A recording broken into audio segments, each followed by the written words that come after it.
जमहूरी मुल्क में अदालत को बालादस्ती हासिल है और अदालत पर ही उम्मीद रखी जाती है, लेकिन कुछ दिनों से योगी और मोदी की हुकूमत में जो लाकानूनियत देखी जा रही है और अदालत के तमाम मामला को बालाए तक रखकर इन लोगों ने जो आमिराना फैसला किया है और बगैर किसी कसूर के मासूम लोगों के जिंदगी भर की कमाई के इनके घरों को उजाड़ा है, तो ये देखकर तो ऐसा लगता है ये दौरे तबाही है, शीशे की अदालत है, पत्थर की गवाही है। सनसनीखेज खबर, अख्तरुल ईमान ने सुप्रीम कोर्ट का किया आभार प्रकट। एआईएमआईएम प्रदेश अध्यक्ष बोले, घर तोड़ने वालों पर होगी कार्रवाई, शीशे की अदालत में पत्थर की गवाही। इस खबर की तह तक जाने से पहले आज की बड़ी सुर्खियों पर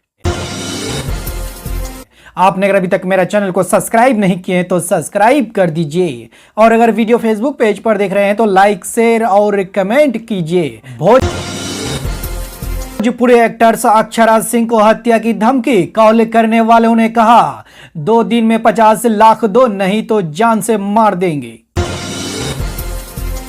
सीएम नीतीश कुमार ने फिर मोदी के छुए पैर, भाषण के बाद प्रणाम किया, पीएम कुर्सी तक ले गए, पहले 8 जून को ऐसा किया था।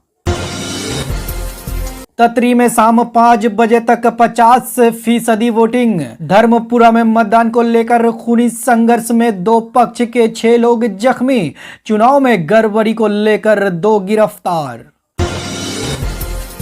गंडक में पिलर से टकराई नाव, 2 लोग लापता, नारायणपुर घाट से 5 लोग हुए थे सवार, 3 को बचाया गया, खेती करने जा रहे थे सभी। भारत की लगातार दूसरी जीत, 3-2 से टीम इंडिया विजय, नालंदा में महिला एशिया हॉकी चैंपियन ट्रॉफी का दूसरा दिन, चीन ने मलेशिया को 5-0 से हराया। महिला हेल्पलाइन अधिकारी पर लगाए गए कई आरोप, किशनगंज में शिकायतकर्ता के खिलाफ पहले से था मामला दर्ज, डीएम ने दिए जांच के आदेश।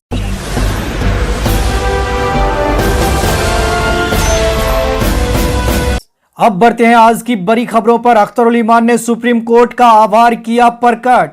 एआईएमआईएम प्रदेश अध्यक्ष बोले, घर तोड़ने वालों पर होगी कार्रवाई।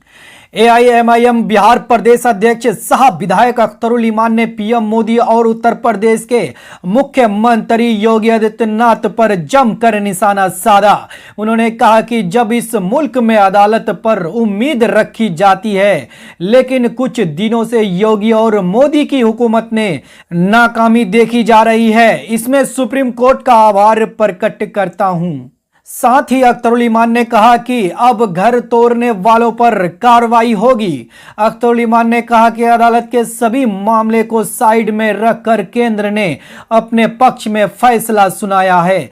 बगैर कसूर के मासूम लोगों की जिंदगी भर की कमाई से घर का निर्माण करवाया था, कई लोगों ने उसका घर उजाड़ा है। यह देखकर लगता था कि शीशे की अदालत में पत्थर की गवाही।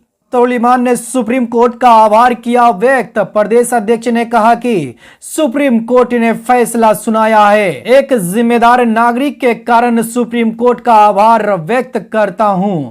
हालांकि यह फैसला पहले आना चाहिए था। वो फैसले में अब जो बातें सामने आई है कि जिसके घर को तोड़ा जाएगा, कोर्ट का बहुत अच्छा फैसला आया है।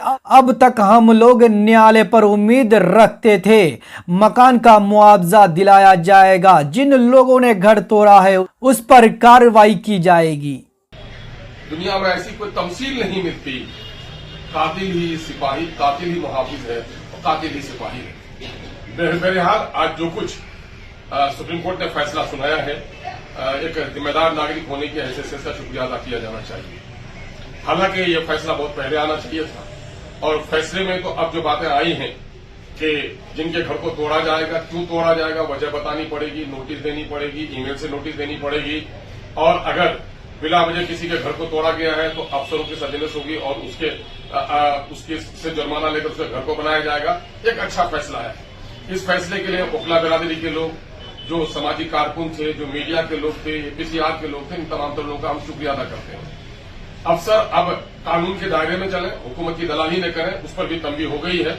एक कसर बाकी रह गई, वो ये है कि अदालत से हम लोग ये उम्मीद रखते थे कि अब तक जो गैर कानूनी तौर पर मकानात तोड़े गए हैं उन तमाम तर मकानात का मुआवजा दिलाया जाएगा और जिन लोगों ने ये लाकानूनियत का अमल किया है उस पर कार्रवाई की जाएगी। कई बार सुप्रीम कोर्ट के हिदायत के बावजूद भी जो सूबाई हुकूमत ने उस पर अमल नहीं किया है उस पर तंबीह तो हो गई है, लेकिन उसके लिए और सख्त कार्रवाई होनी चाहिए। बहरहाल जो कुछ हुआ है ये बेहतर फैसला हुआ है। बिलखुसूस जो मध्य प्रदेश में हुआ, यूपी में हुआ और आसाम में हुआ, ऐसे बेलगाम हुकूमतों के मुंह पर तमाचा पड़ा है और इस फैसले से कम मुल्क के कमजोर तबकात को, दलित जो कमजोर तबकात है, मुसलमान हैं, उनको बड़ी उम्मीद जगी है और यकीनन जरूरत इस बात की है कि जिस मुल्क में इंसाफ कायम न हो वहां न अमन हो सकता है न तरक्की हो सकती है। अदालत की बड़ी जिम्मेदारी है कि मुल्क की बदअमनी, लाकानूनियत और फिरकापरस्ती को लगाम लगाने के लिए इस तरह के सख्त फैसले दें और फौरी तौर पर इसको अमली नफाज करवाएं। इसके लिए अदालत का और इंसाफ के अमल में साथ देने वाले तमाम लोगों का बहुत बहुत शुक्रिया।